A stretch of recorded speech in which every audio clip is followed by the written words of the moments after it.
Senhor, nós te agradecemos pela oportunidade de aprender um pouco mais. Pedimos, Senhor, que nos auxilie tanto na assimilação dos conhecimentos, quanto também na reflexão e na prática em nossa vida. Pai nosso que estais no céu, santificado seja o teu nome. Venha a nós o teu reino, seja feita a vossa vontade, assim na terra como no céu. O pão nosso de cada dia nos dai hoje. Perdoai as nossas ofensas, assim como nós perdoamos aqueles que nos têm ofendido. Não nos deixeis cair em tentação, mas livra-nos do mal, porque teu é o reino, o poder e a glória para sempre. Que a tua paz, Senhor, permaneça entre nós, assim seja.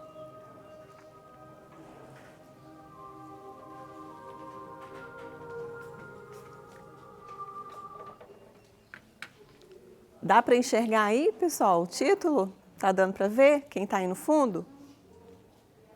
Teste de oftalmologista.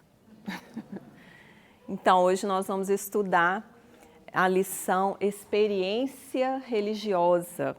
É o capítulo 73 do livro Justiça Divina. O livro Justiça Divina vem sendo estudado todos os domingos, né? E ele é um livro ditado pelo Espírito Emmanuel e faz um estudo do livro O Céu e o Inferno, ok? Então, quem já está acompanhando já sabe, quem está vindo a primeira vez vai acompanhando aí.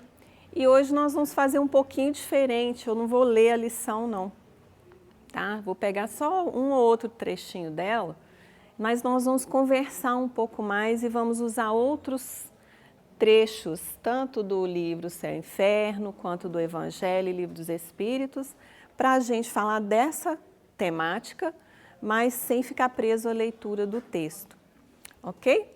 E se alguém tiver com o texto e quiser fazer algum comentário de algo que chamou atenção, também fica à vontade. Pois bem, primeira pergunta. Já que o tema é experiência religiosa,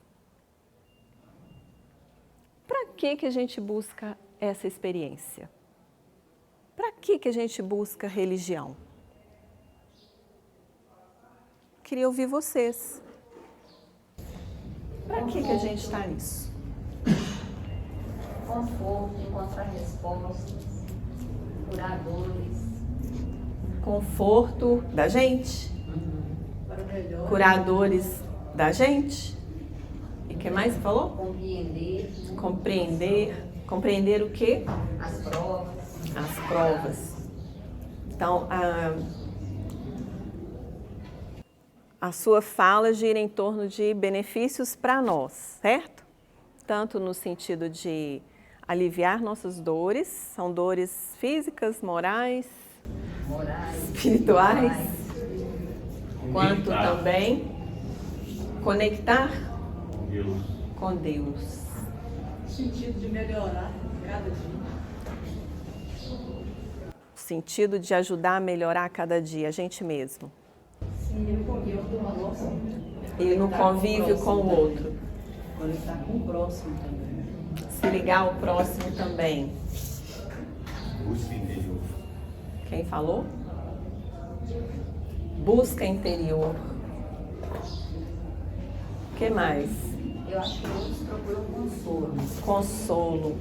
Eu acho que é uma pergunta assim, para a gente se fazer, né? Para que eu busco religião? A palavra religião, em si, ela vem de uma origem latina, que vem da palavra religare, que tem o significado de religar, tornar a ligar o homem a Deus, a divindade. Então, já tem um significado bem especial no sentido do conectar, né, Alessandra? Aí quando a gente fala conectar ao próximo, acho que a gente assim aprofunda um pouco mais.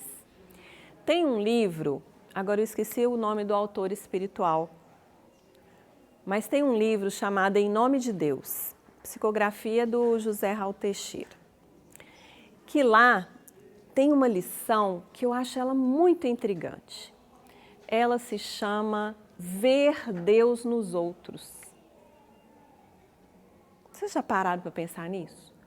Olhar para alguém e ver Deus neste alguém? Então o autor vai trabalhar conosco essa capacidade da gente olhar e ver Deus naquele próximo. Mas fica desafiador quando aquele que a gente olha é aquele que nos ofende, é aquele que comete um crime contra nós ou contra alguém. Aí a gente fica, como? Deus está ali também? Está ali também, não é? Então, fica esse desafio. Depois, se você quiser, aprofunda nessa lição. E aqui nós trouxemos uma figura, né, representando diversidade religiosa, vamos chamar assim, né?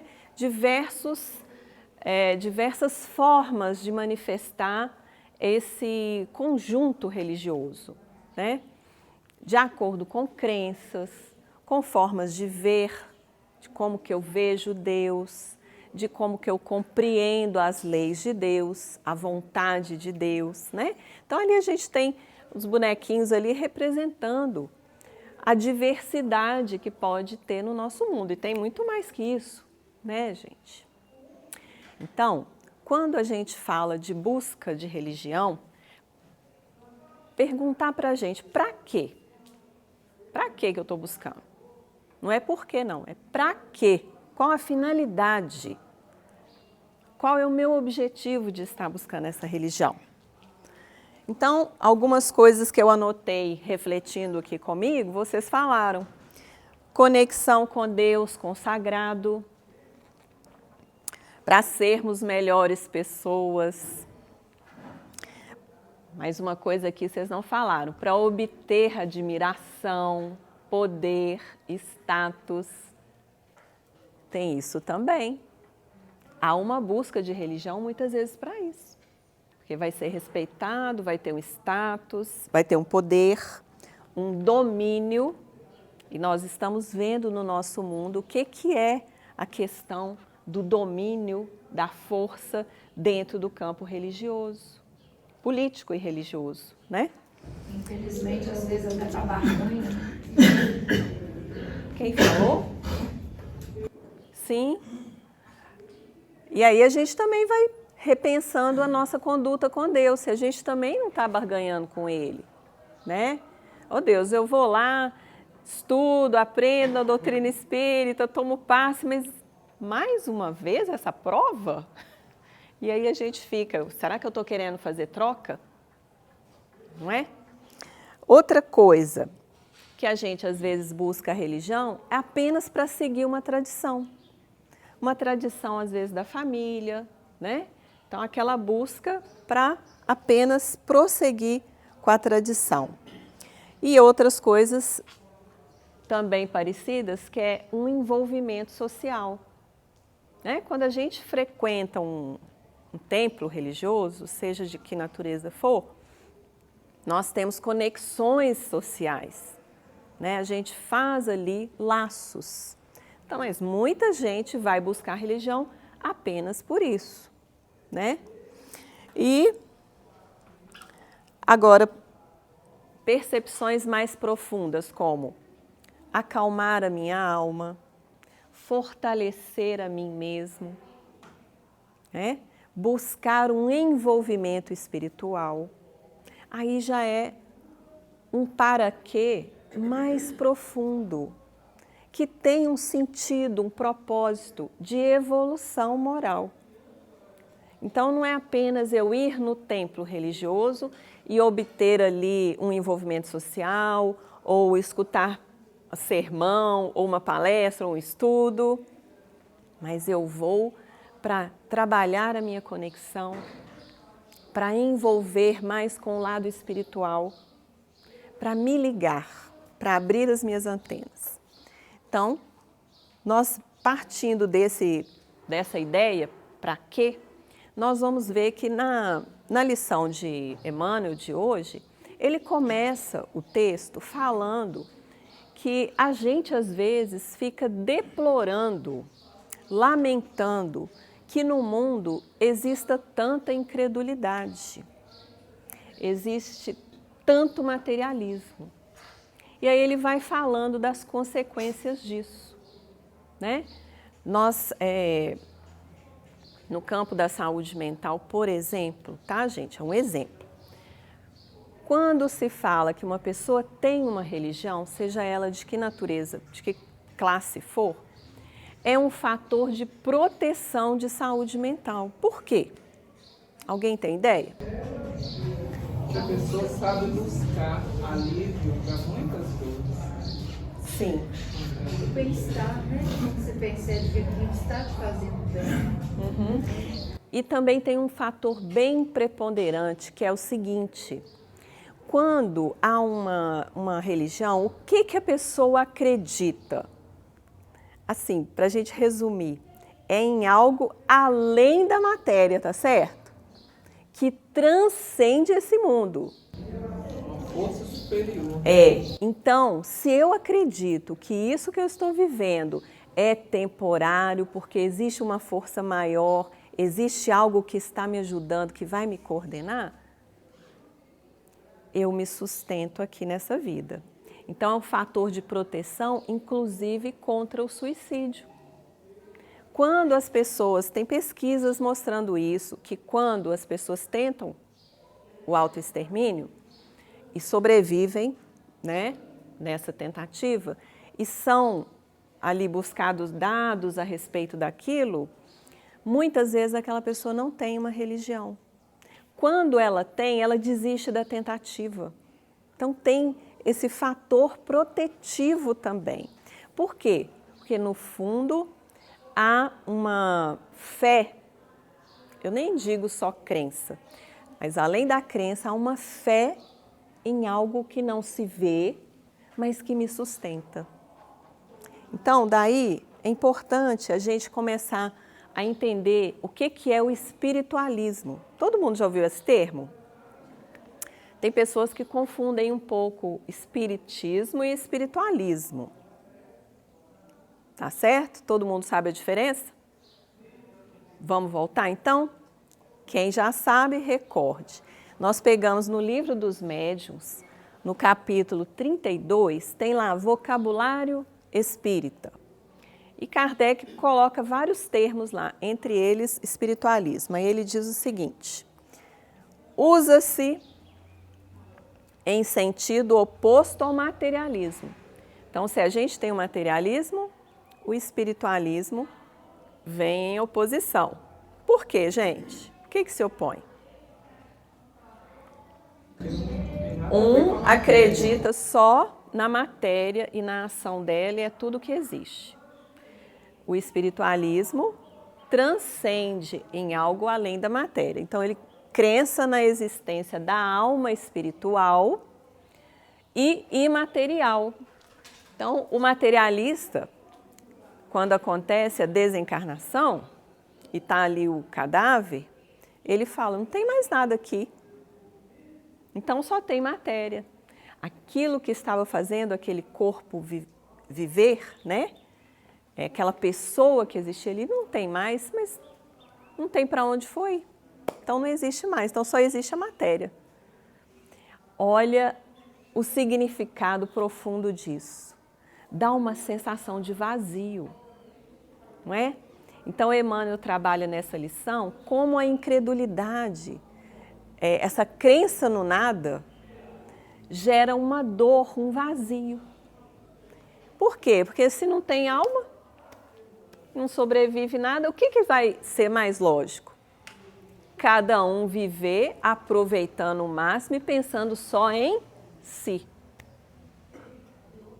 Não tem essa coisa de próximo. Vai acabar tudo, não é?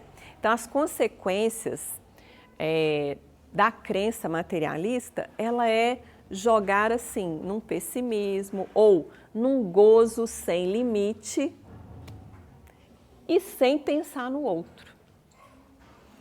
Então, o espiritualismo crê nessa alma espiritual, que ela sobrevive, né? E ele é a base de todas as religiões.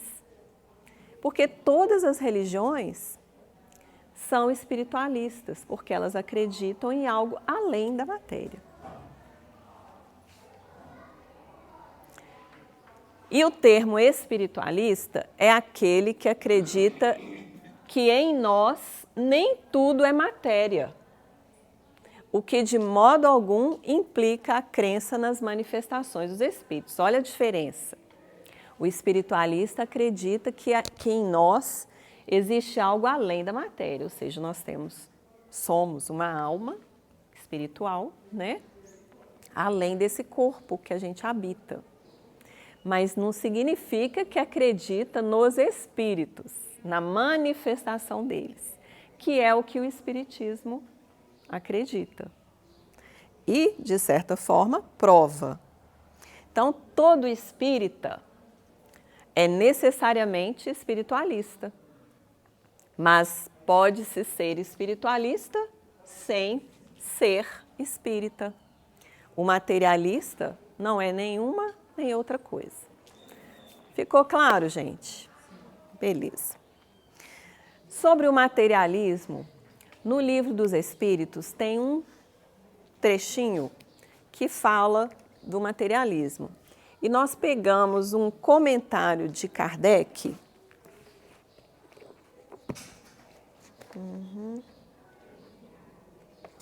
Esse aqui. Se não me engano.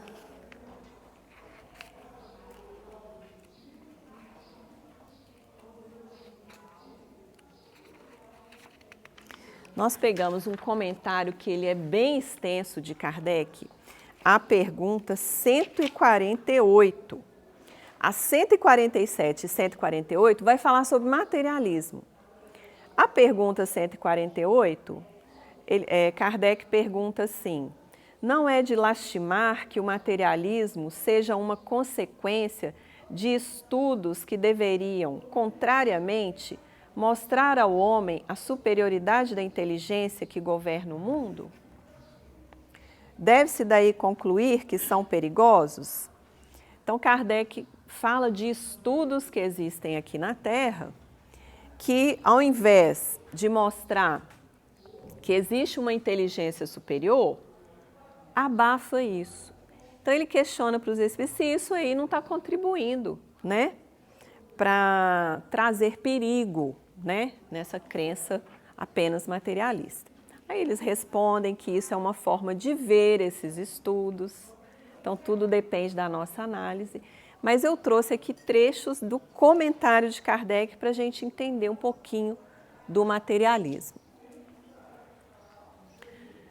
O homem tem instintivamente a convicção de que nem tudo se lhe acaba com a vida. Olha só que interessante. Apesar de haver pessoas que defendem essa crença na matéria e que não há nada a se esperar além dela, Kardec já traz nesse entendimento de que instintivamente, ou seja, não passa pelo raciocínio, nós temos, enquanto seres humanos, uma convicção de que nem tudo vai se acabar com a vida. É como se tivesse ali dentro de cada um uma sementinha dessa fé ou dessa assinatura divina de que há algo além, há algo além. O nada lhe infunde horror, pensar assim: nossa, se eu morrer, eu desapareci, não tem mais nada, não fica nada, quem ficou aqui, daí a pouco vai esquecer que eu existi, e acabou. Então isso infunde horror. É em vão que se obstina contra a ideia da vida futura. Então ele comenta nesse sentido: afinal, o materialista puro é raro de existir. por causa dessa questão instintiva que a gente traz. A religião ensina que não pode ser assim, e a razão nos confirma. Então, se a gente parar para raciocinar, usar a razão, o raciocínio, aquilo que a religião está dizendo da existência dessa alma, que ela sobrevive à matéria, se a gente parar para analisar, usar a nossa fé raciocinada, aí nós vamos compreender. Mas muitas religiões, até a doutrina espírita, vamos colocar o marco da doutrina espírita, apenas falam as coisas, trazem como verdades absolutas. E muitas vezes as pessoas começam a questionar essas verdades. Um exemplo que a gente vem trabalhando nos nossos estudos aqui é o céu e o inferno. O próprio nome do livro. Locais determinados para pessoa que fez o bem ficar, e aí é um céu em que não há nada a ser feito, como algumas religiões falam, ou vai para o inferno, onde tem os tormentos, os castigos, ou fica naquela zona intermediária. Mas aí, tem prova disso? Que existe isso? Existe algo que a gente pode ter certeza disso? O nosso raciocínio fica degladiando com a ideia. Como assim? A gente passa uma vida aqui que é trabalho, que tem que levantar todo dia, como dizem, né? Mata um leão por dia e vai e vence aquele dia, para depois, se eu fiz coisa boa, ficar lá à toa? Só glorificando? Ou, por mais que eu tente fazer certo, às vezes eu erro, mas eu levanto e procuro acertar de novo, aí eu vou para o inferno por causa desses pequenos erros, eternamente ali. Então, isso já não entra em sintonia com a razão. E aí muitos saem dessa perspectiva religiosa porque não está em sintonia com a razão. Então, Kardec coloca aqui que a religião ensina que não pode ser assim, mas ele não está falando de todas as religiões, certo? Mas uma existência futura, vaga e indefinida, não apresenta o que satisfaça ao nosso desejo do positivo. Essa, em muitos, a origem da dúvida. Então, assim, falar que tem um futuro, que a alma vai ficar no céu, ou no inferno, no purgatório, seja o que for, que tem os anjos, que já foram criados anjos, né? Fica uma coisa assim que a gente começa a duvidar, não compreende. Então, é o que Kardec está falando, falta um dado mais positivo. E isso gera dúvida. E quando gera dúvida, gera descrença. Aí a pessoa desiste daquela ideia religiosa. O Espiritismo é, pois, o mais potente auxiliar da religião. Se ele aí está, é porque Deus o permite. E o permite para que as nossas vacilantes esperanças se revigorem e para que sejamos reconduzidos à senda do bem pela perspectiva do futuro. Então, o Espiritismo vem mostrar para nós que existe uma vida futura, que essa vida terrena não é a única, que vamos sobreviver à morte física, porque somos espíritos, e vai trazendo elementos positivos, por exemplo, por meio da comunicação e da manifestação dos espíritos. Todos nós, quando alguém nos pergunta, que religião que você é tranquilo para todo mundo responder? Todo mundo fala assim, eu sou espírita. É tranquilo? Sempre foi? Não. Eu não vi ninguém nem balançar a cabeça assim, nem assim. Está todo mundo pensando. Não é tranquilo. Por quê? Cara, entendo assim, que o outro lado ainda tem pouco compreensão, pouco entendimento, o entendimento errado, Tem preconceito? Tem Às preconceito. vezes você perde uma vaga de emprego por isso. Você perde uma vaga de emprego, realmente. E Kardec, ele vai escrevendo, tanto o livro dos médiuns, no livro tem um que é O que é Espiritismo, que é uma das obras iniciais também, O Céu e o Inferno. Ele vem falando para a gente disso, do quanto o Espiritismo foi perseguido, e é ainda, né? Mas por quê? Por causa do preconceito. Então, muitas vezes, nem quero ler essa obra, porque isso não é coisa de Deus. Então, evite abrir o Livro dos Espíritos. Evangelho segundo o Espiritismo. Gente, mas que audácia. Vocês mudaram até o Evangelho de Jesus? Então, existe uma não compreensão, né? Nem um desejo de entender. E antes, vou deixar você falar só um minutinho. E antes, era confundindo. Eu lembro que eu tinha mais ou menos 10 anos quando eu vim a primeira vez numa aula de evangelização infantil. Eu era da Igreja Católica, tinha o catecismo lá e conheci nessa ocasião a dona Marli e a filha dela, a Gisele. E elas estavam dando uma aula sobre a parábola do bom samaritano.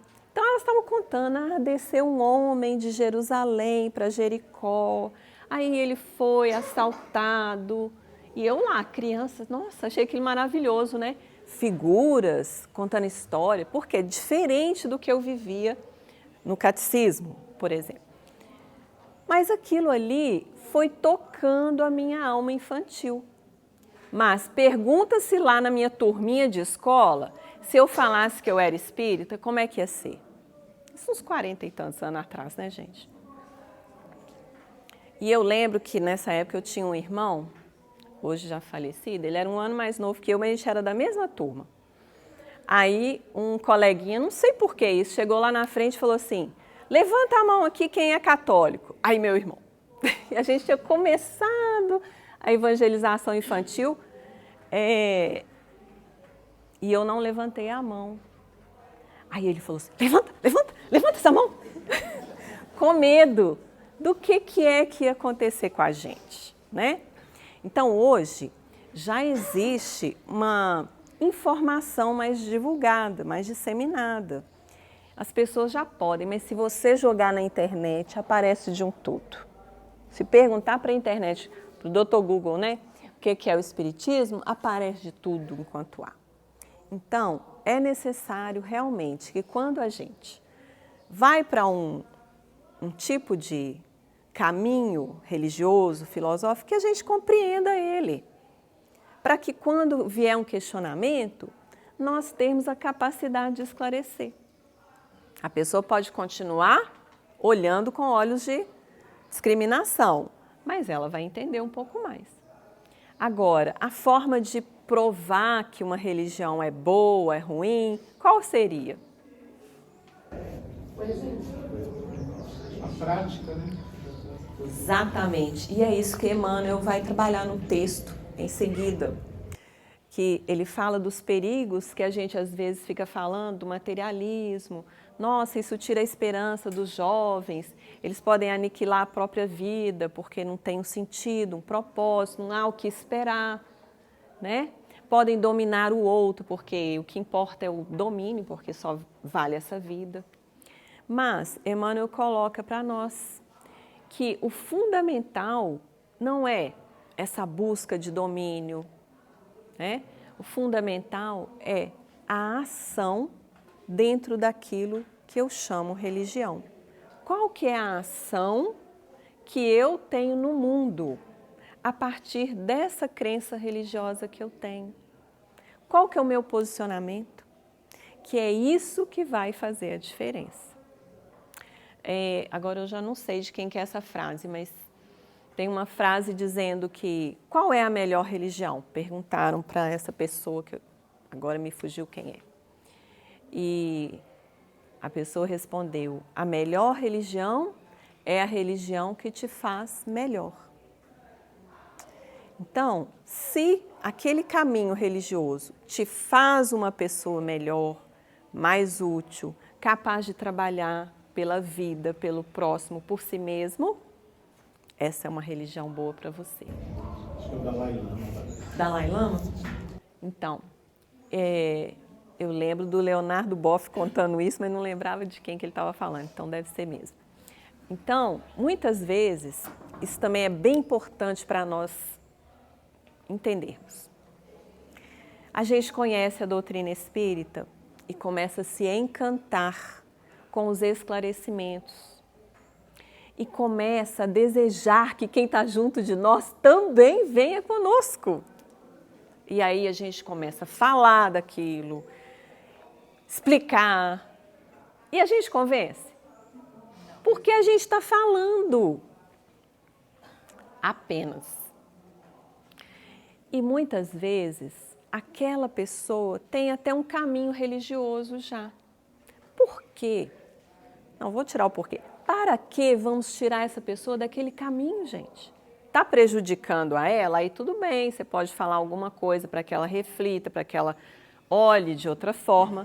Mas se ela está aderida àquela crença religiosa, está com a vida de certa maneira organizada, não está desequilibrada, não está obsediada, está fazendo o bem, por que nós vamos tirar essa criatura de onde ela está? Fica sendo arrogância, fica sendo desejo de domínio. Olha a política aí, dentro da religião.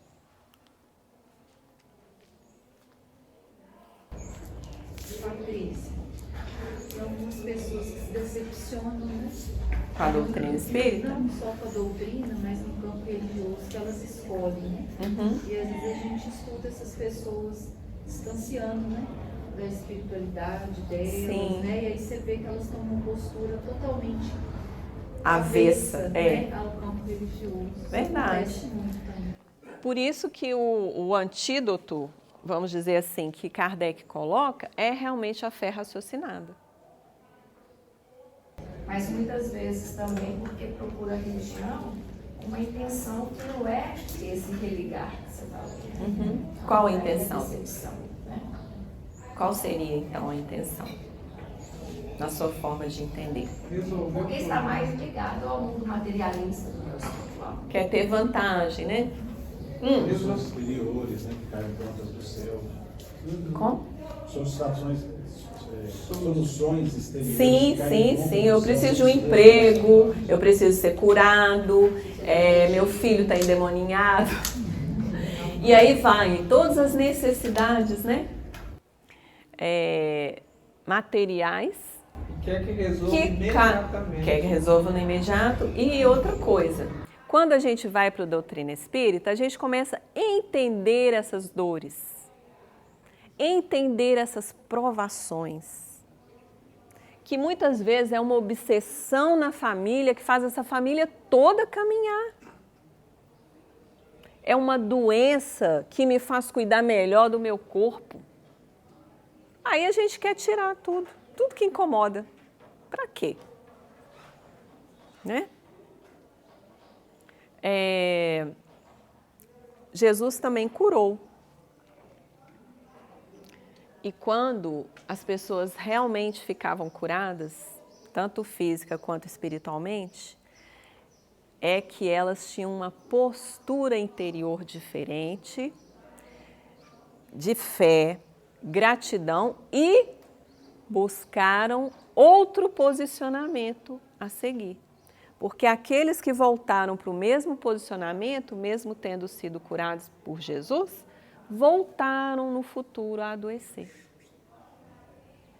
Então, assim, a cura pode vir por um mérito, talvez para que outros também se beneficiem daquilo e passam a crer, mas eu posso voltar se eu não modificar aquela causa que me levou ao adoecimento, aquele comportamento. Então, é bem importante a gente lembrar disso, porque senão Jesus só vinha aqui para curar, não ia faltar doente, né? Também a questão dos impostos, né, gente? Pagar imposto é muito difícil, né? Mas ele foi intrigante e falou assim, de quem que é essa carinha aí que está na moeda? César. Então, devolve para César o que é de César. Não é? Se César não está lá fazendo os aquedutos, não está lá fazendo as pontes, você não está passando a ponte, então tem que pagar o tributo a César. E aí? Desconecta de Deus porque eu estou pagando a César? Não, vai entregar para Deus o que é de Deus. Mas muitas vezes a gente se embola no campo material, né? Nas nossas necessidades, queixas, dores, para justificar a desconexão com Deus. Por isso, hoje, a reflexão da experiência religiosa. Se eu estou dentro de uma casa espírita, de um templo católico, hinduísta, budista, o que for, o que está me fazendo melhor?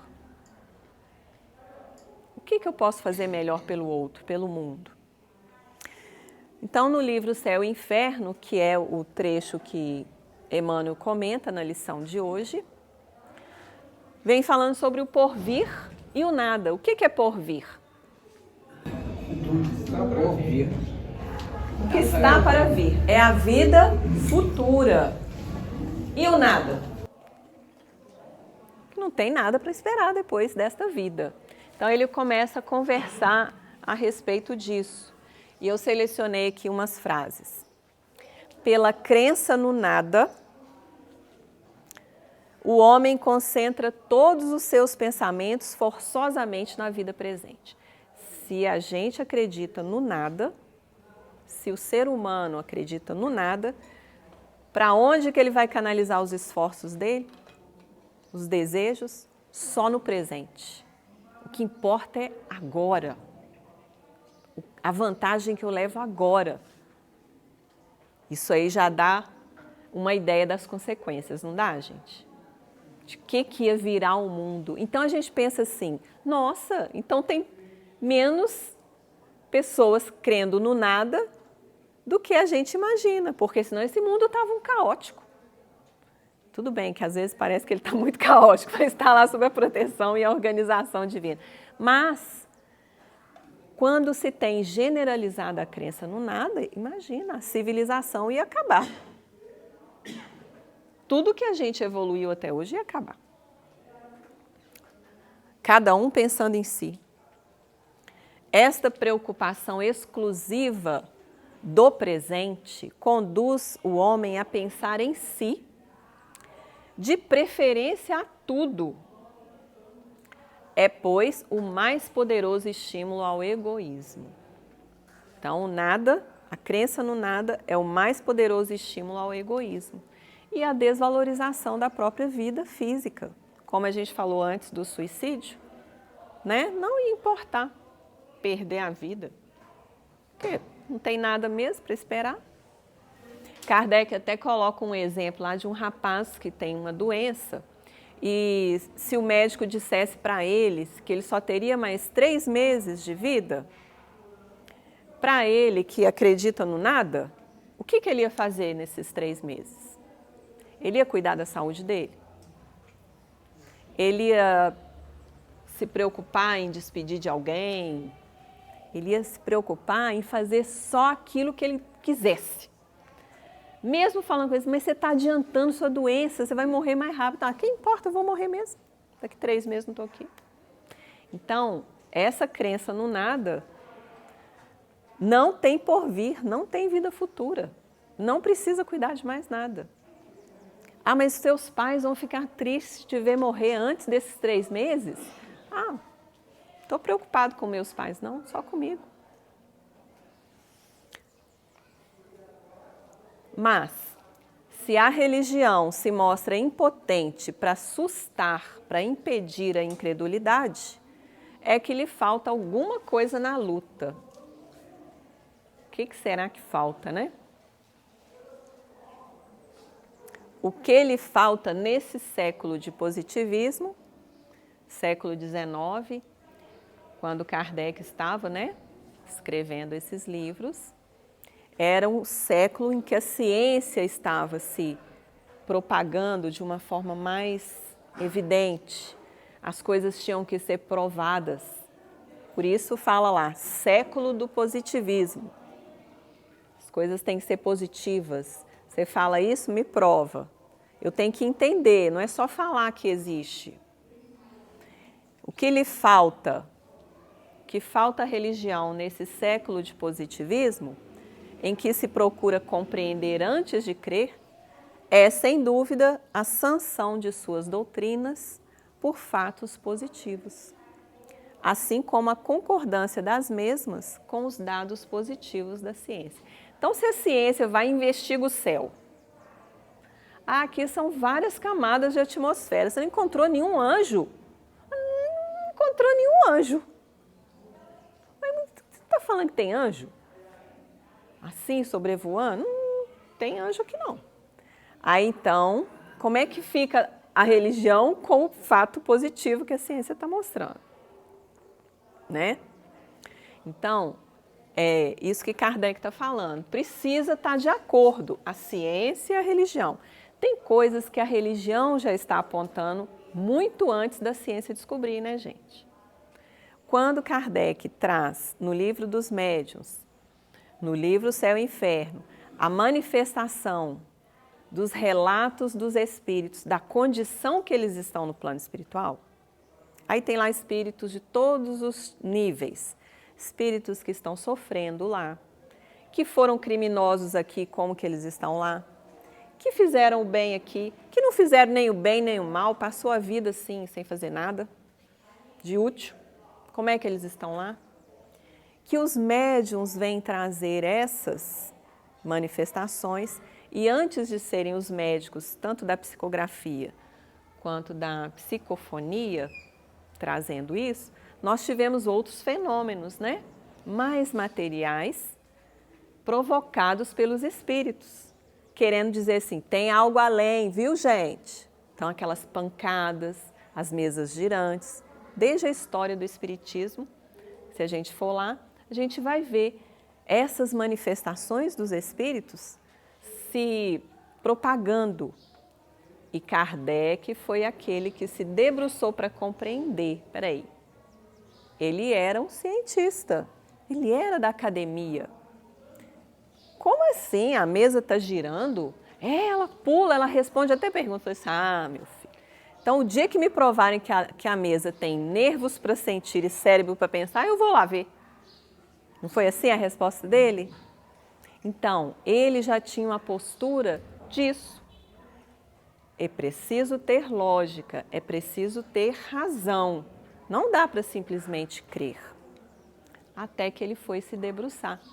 Que um amigo convenceu, né, a ver o fenômeno e ele começou a estudar aquilo.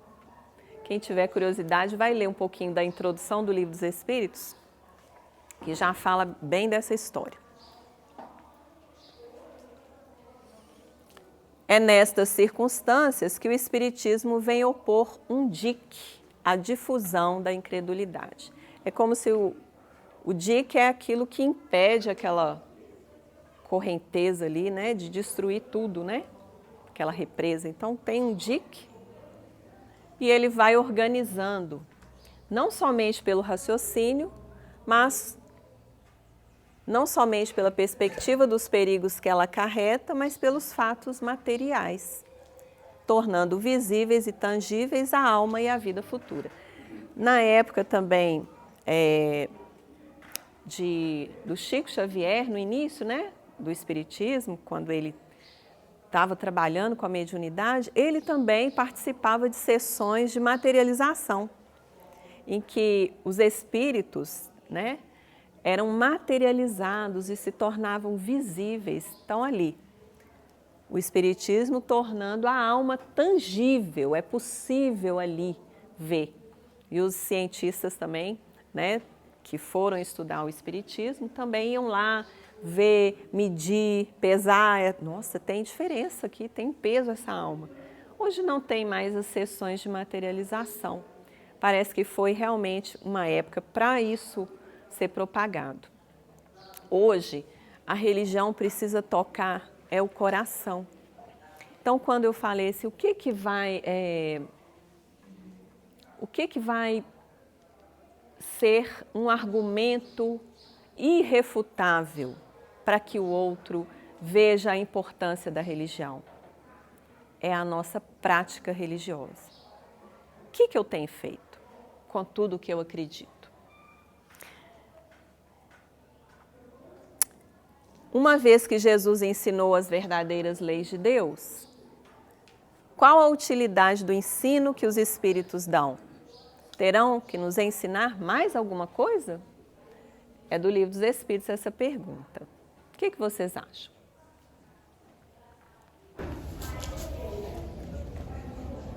A gente está longe de saber a verdade. Está longe de saber a gente ainda não verdade? tem essa compreensão, condição de compreensão. Quando Kardec trouxe essas coisas, aliás, quando Jesus trouxe a sua mensagem, a própria ciência era muito rudimentar. Não traria elementos de embasamento para nós compreendermos verdades mais amplas. Sim. E aí coloca assim como entendeis, ou seja, nem tudo a gente dá conta de entender. Sim. E ainda tem uma questão. Muitos dos ensinos de Jesus ficaram velados sobre aquelas alegorias, parábolas que ele trazia. Então é como se ele tivesse semeado pistas do conhecimento, deixado aquilo ali sobre um véu, que a maioria ouvia e não compreendia. Por isso que ele dizia, ouça aqueles que têm ouvidos de ouvir, né? Ele contava a parábola, as pessoas em geral ouviam, e depois os próprios discípulos perguntavam, por que fala para eles por parábolas? Porque a eles não é dado entender os mistérios do reino dos céus. A vós é dado, porque vocês estão comigo, mais próximos, eu vou explicando. São meus alunos. Então, muitos dos ensinamentos, né, que Jesus trouxe, revelando essas leis de Deus, confirmando as leis divinas, elas ficaram ainda sem ser tão bem explicadas. E vem o ensinamento dos Espíritos para ampliar esse entendimento. Então, é isso que vem a resposta. Jesus empregava frequentemente na sua linguagem alegorias e parábolas porque falava de conformidade com os tempos e os lugares. Agora, a verdade é necessária se tornar inteligível para todo mundo. Então, a revelação que os Espíritos trazem, ela não vem assim camuflada de jeito nenhum. Ela vem clara, objetiva. Olha, isso que você está passando chama obsessão. Ah, meu Deus, tem um espírito perto de mim. Calma, vou te explicar como é que é. E vai lá e esclarece.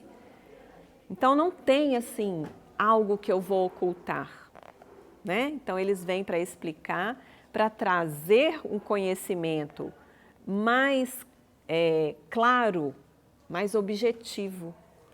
Não deixando de lado os ensinamentos de Jesus, mas explicando eles, né? Trazendo mais entendimento. Olha só essa passagem de Jesus. Coloquei aquela foto ali, não sei se vocês conhecem esse lugar.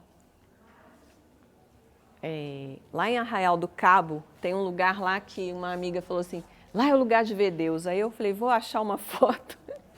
Acho que chama Pontal do Atalaia, se não me engano. É esse lugar aí, que a gente vê um pôr do sol lindo. Quem tiver um dia chance. Aí vocês vão ver Deus lá. Viu, gente? Vocês vão ver Deus. É uma brincadeira. Mas a passagem de Jesus vem falando da candeia. Todo mundo sabe o que é candeia? Sabe, gente? Um lampião, uma vela, uma lamparina, né? Uma candeia. Algo que porta uma luz. Então, o que Jesus disse da candeia?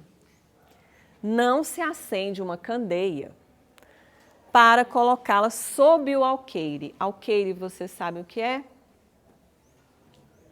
Alqueire é um pote que era utilizado como medida de sementes para plantar em um alqueire. Então, ele é chamado de alqueire também.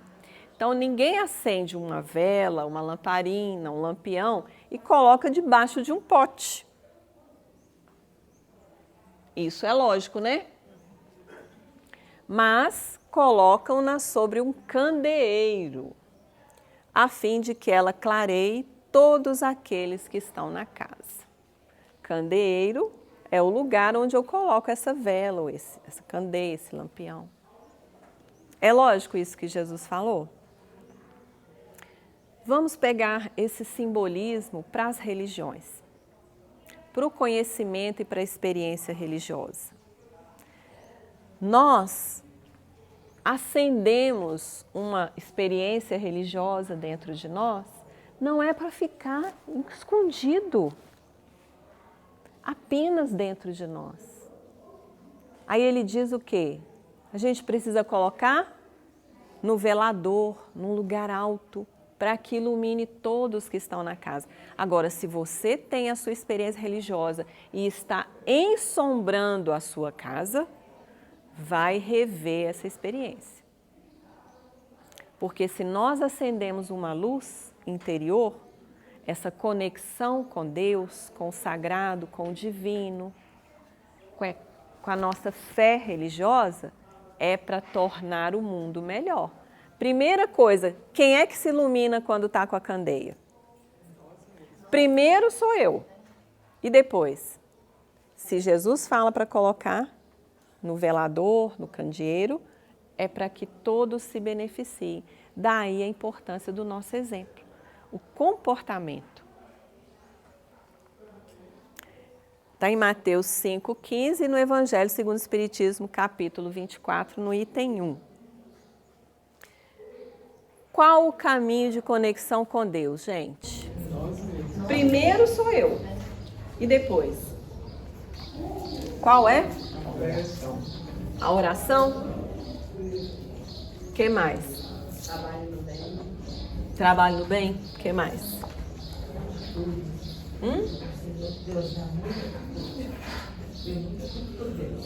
Atitudes? Meditação. Pensamento. Fidelidade a Deus. Eu vou ler aqui um trechinho aqui para ter a resposta.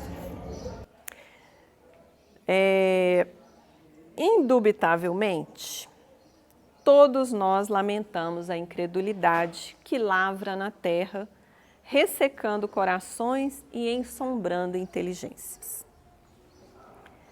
Urge é no sentido de é urgente, porém, compreender para abolir a tirania da negação que entenebrece o espírito humano, será necessário viver de acordo com a fé que ensinamos, a fim de que o mundo encontre em nós, primeiramente, o trabalho e a compreensão, a fraternidade e a concórdia, que aspiramos a encontrar dentro dele. Ficou claro? Qual que é a resposta? Qual é o caminho de conexão? Primeiramente, o trabalho. Olha que interessante. Essa semana eu estava ouvindo um estudo do Haroldo Dutra. E ele falando disso, desse trechinho, que às vezes a gente acha que orar, nós vamos orar e vamos conectar com Deus, louvar a Deus. Mas o que nos conecta de fato é a gente estar fazendo algo de bom. Aí é o filho em sintonia com o pai. Aí, para ilustrar isso, tem uma historinha que chama O Príncipe... Que é isso, gente? O Príncipe Sensato. Essa historinha está no livro Jesus no Lar. Tá? Aí é interessante porque esse livro vem trazendo passagens de Jesus com seus discípulos em que eles colocam alguma situação que eles estão com dúvida ou eles estão vivendo uma tristeza e Jesus vem e conta uma história. Aí a história chamava O Príncipe Sensato. Comentavam os apóstolos entre si qual conduta mais aconselhável diante do Todo-Poderoso. Então, entre si, qual que deveria ser a nossa conduta com Deus, né? Qual seria o jeito que eu me conecto, né? Mais ou menos é essa pergunta. Com o Todo-Poderoso. Quando o mestre narrou com brandura. Aí Jesus narra a seguinte história. Que certo rei, que era proprietário de vastos domínios, reuniu seus filhos, os príncipes, e deu a cada um uma grande fazenda, com muitas belezas naturais, para que cada um trabalhasse nessas fazendas, porque em tempo próximo viria uma tormenta. E essa tormenta poderia arrasar com aquelas belezas se elas não fossem trabalhadas, cultivadas e tudo.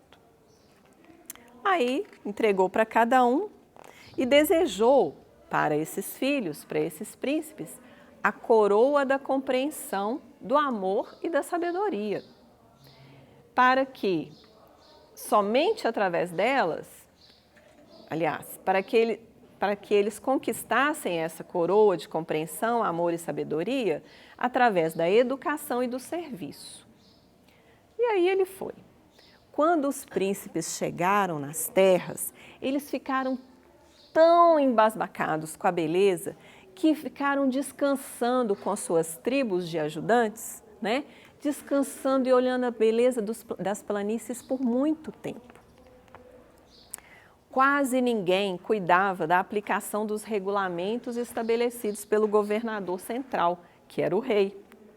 Aí os príncipes e seus discípulos ficaram lá preocupados com o conforto de cada um. Depois que descansaram bastante, aí começaram a conversar entre si qual seria a melhor forma de agradar o Senhor, né? O rei. Ah, mas acho que a gente tem que elogiar as roupas dele. Não, olha a pele dele como que é, vamos falar da pele, parece um lírio. E começaram a discutir essas coisas em torno de problemas do soberano, mas que não eram importantes. Gastaram anos a fio discutindo-lhe como que ele se apresentava, como que ele era poderoso, elogiando esse rei. E começaram também a ter discussões entre si, quem é que estava adorando melhor esse rei. Passaram-se um tempo, veio a tormenta. Aliás, primeiro, antes da tormenta, vieram muitos insetos arrasando aquelas plantações. Detritos desceram das serras próximas e fizeram um compacto acervo de monturo. No entanto, continuavam distraídos das obrigações fundamentais que lhes cabiam e se engalfinhavam a todo instante em torno de opiniões e ninharias. Houve, porém, um filho bem avisado, que anotou os decretos paternais e cumpriu-os. Jamais esqueceu os conselhos do rei. E quanto lhe era possível, os estendia aos companheiros mais próximos. Utilizou grande número de horas que as leis vigentes lhe concediam para repouso e construiu um sólido abrigo que lhe garantiria a tranquilidade no futuro, semeando beleza e alegria em toda a fazenda que o genitor lhe cedera por empréstimo. Então, um dos príncipes, que é esse sensato, anotou o que era para fazer, abriu mão um pouco do repouso e foi dedicar a essa construção do abrigo. E assim, quando a tormenta surgiu, renovadora e violenta, o príncipe sensato, que amara o monarca e servira-o, desvelado e carinhoso, estendendo-lhe as lições pela fraternidade pura, cumprindo-lhe a vontade justa e bondosa pelo trabalho de cada dia, com as aflições construtivas da alma e com o suor do rosto, foi naturalmente amparado num santuário de paz e segurança que os seus irmãos discutidores não encontraram. Doce silêncio pairou na sala singela. Igual aqui. Decorridos alguns minutos, o mestre fixou os olhos lúcidos na pequena assembleia e concluiu: quem muito analisa, sem espírito de serviço, pode viciar-se facilmente nos abusos da palavra, mas ninguém se arrependerá de haver ensinado bem e trabalhado com as próprias forças em nome do Pai Celestial no bendito caminho da vida. Então, voltando à pergunta, qual que é o caminho de conexão? Trabalho.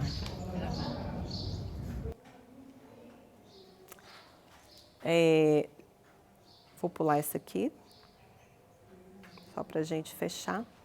Aqueles que me dizem Senhor, Senhor, não entrarão todos no reino dos céus, mas só aquele que faz a vontade de meu Pai que está nos céus. Então, eu coloquei essa figura da plantinha aí, vocês estão enxergando ela? Dá para ver aí atrás? No começo não estava dando para ver. Que na hora que eu ouvi essa plantinha, me deu uma sensação de oração, como se tivesse uma mãozinha assim, e eu fiquei pensando na beleza que essas flores vão ser, né? E vão oferecer ao mundo o perfume, ou a semente, ou o fruto, né? Então, para que a gente lembre disso. Não é Senhor, Senhor, é aquilo que eu faço nessa experiência religiosa que eu escolhi. Então, é isso.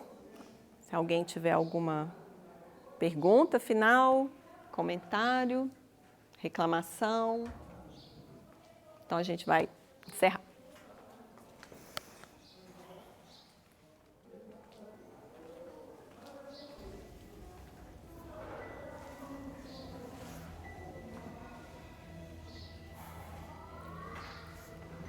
Agradecemos, Senhor, mais uma vez, pela oportunidade do esclarecimento dos teus ensinamentos à luz da doutrina espírita.